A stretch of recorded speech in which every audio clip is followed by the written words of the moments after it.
Siempre pensé que el colegio era un lugar seguro, un sitio donde los mayores te protegían, donde los problemas más grandes eran los exámenes o alguna pelea en el recreo. Pero estaba equivocado, muy equivocado. Todo comenzó con pequeños incidentes que nadie podía explicar. Cosas desapareciendo, susurros en los pasillos vacíos, sombras que no deberían estar ahí. Pero lo peor vino después, cuando aparecieron los cuerpos. Todos apuntaban al mismo sospechoso, el conserje. Un hombre enorme, de rostro desfigurado y mirada que helaba la sangre. Nunca hablaba con nadie y siempre merodeaba por los rincones oscuros del colegio. Parecía el villano perfecto, pero en este lugar nada era lo que parecía, porque la verdadera amenaza no era él, y cuando lo descubrimos ya era demasiado tarde. Bienvenido a Entre Tinieblas. Esta es la historia del conserje de la oscuridad, revelaciones del colegio maldito. El primer día que lo vi, supe que algo no andaba bien. El conserje, al que todos llamaban Bruno, era un hombre alto y corpulento, con el rostro cubierto de cicatrices profundas y una joroba que lo hacía caminar encorvado. Sus ojos pequeños brillaban bajo las luces fluorescentes del pasillo y su presencia imponía silencio inmediato. Nadie se atrevía a acercarse y los rumores sobre él circulaban como pólvora. Decían que vivía en el sótano del colegio, que había matado a alguien antes. El primer incidente ocurrió una tarde, después de clase. Laura, una de las chicas más populares del colegio, desapareció sin dejar rastro. Su mochila fue encontrada en el baño del segundo piso, pero no había señales de ella. La policía vino, pero no encontraron nada. Fue como si se hubiera desvanecido en el aire, pero algunos dijeron que la última persona que la vio fue Bruno, merodeando cerca de los baños. Pocos días después, el cuerpo de Laura apareció en el gimnasio, colgado del techo como una grotesca advertencia. La escena era espantosa. Su piel estaba pálida y sus ojos, abiertos de par en par, miraban fijamente al vacío. Nadie podía entender cómo había llegado hasta allí sin que nadie lo notara, pero todos sabíamos a quién culpar: Bruno. Las autoridades comenzaron a investigar al conserje. Lo interrogaron durante horas, pero no pudieron encontrar pruebas concretas. A pesar de su apariencia, no había huellas ni testigos directos, solo el miedo alimentando las sospechas. Pero entonces comenzaron a pasar más cosas, cosas que no podían explicarse. Un profesor, el señor Méndez, fue el siguiente. Lo encontraron en la sala de profesores, con el cuello roto y una expresión de terror absoluto en su rostro. La puerta estaba cerrada desde dentro, sin signos de entrada forzada. La única pista era una llave oxidada encontrada junto a su cuerpo, y todos sabían quién tenía esas llaves: Bruno. El ambiente en el colegio se volvió irrespirable. Los pasillos estaban en silencio y los estudiantes evitaban caminar solos. Cada sombra parecía esconder algo, cada sonido era un presagio de que algo más estaba por suceder. Y Bruno seguía allí, caminando lentamente, arrastrando su pierna como si cargara con el peso de todos nuestros miedos. Una noche decidimos seguirlo. Queríamos pruebas, algo que confirmara nuestras sospechas.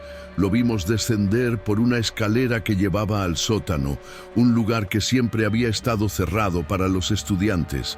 Nos escabullimos tras él, pero lo que encontramos allí abajo no fue lo que esperábamos. El sótano estaba lleno de cosas extrañas, viejas herramientas, fotos antiguas del colegio y en una de las paredes un mural de símbolos que no reconocimos. Pero lo más perturbador fue encontrar una caja llena de objetos personales de los estudiantes desaparecidos. Parecía la guarida de un asesino. Estábamos seguros. Bruno era el culpable. Sin embargo, antes de que pudiéramos salir y contarle a alguien, escuchamos un ruido detrás de nosotros. Era Bruno. Su enorme figura bloqueaba la única salida y su rostro estaba cubierto por una expresión que no sabíamos si era enojo o tristeza. Nos quedamos paralizados mientras él avanzaba lentamente hacia nosotros. Pero para nuestra sorpresa no nos hizo daño.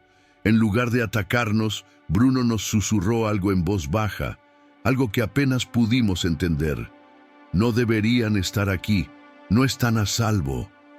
Luego, sin más, nos dejó pasar. Fue entonces cuando comenzamos a dudar. ¿Por qué nos dejaría ir si era el culpable? Al día siguiente, otro estudiante desapareció. Esta vez fue Marcos, un chico de segundo año. Pero lo extraño fue que Bruno no estaba en el colegio ese día. Tenía una coartada sólida. Sin embargo, cuando encontramos el cuerpo de Marcos en la biblioteca, con las mismas señales macabras, las sospechas siguieron apuntando a él. Fue entonces cuando ocurrió el giro que lo cambió todo.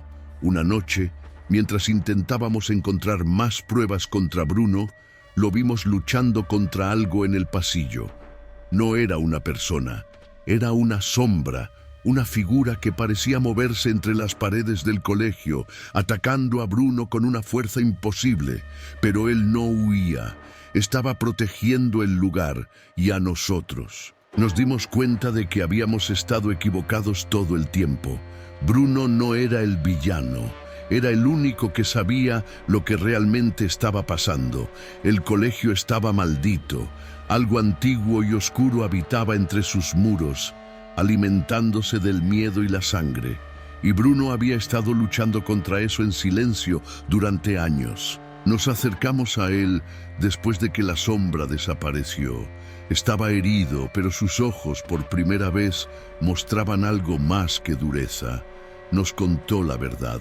El colegio había sido construido sobre terrenos donde antiguamente se realizaban rituales oscuros.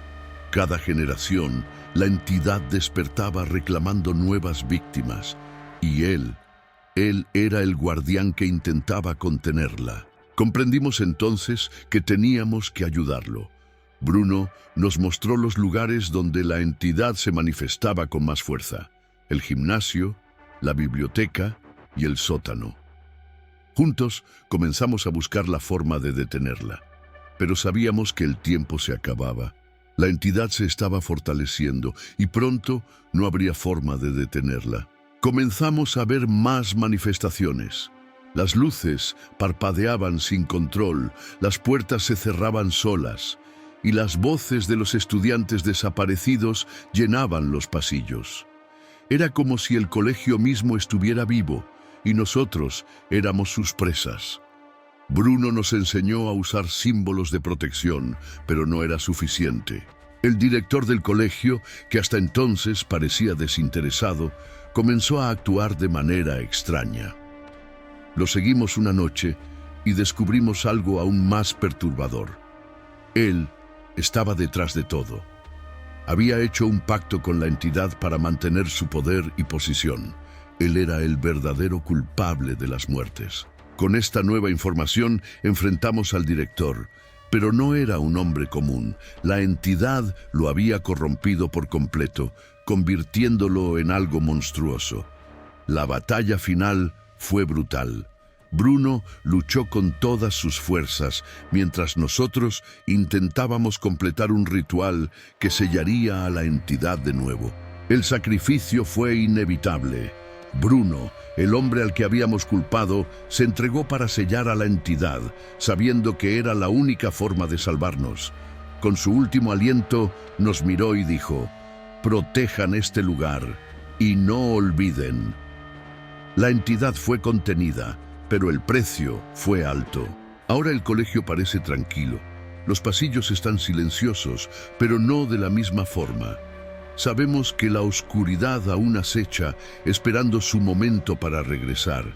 Y cada vez que paso por el sótano, siento la presencia de Bruno, el verdadero guardián, cuidándonos desde el otro lado.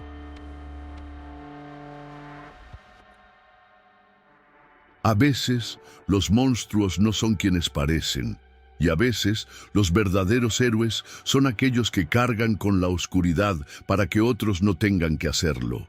La próxima vez que veas a alguien que todos temen, pregúntate si en realidad es a él a quien debes temer. Si quieres escuchar más historias como esta, no olvides suscribirte a Entre Tinieblas. Nos vemos en la próxima, si es que el colegio no reclama más almas antes.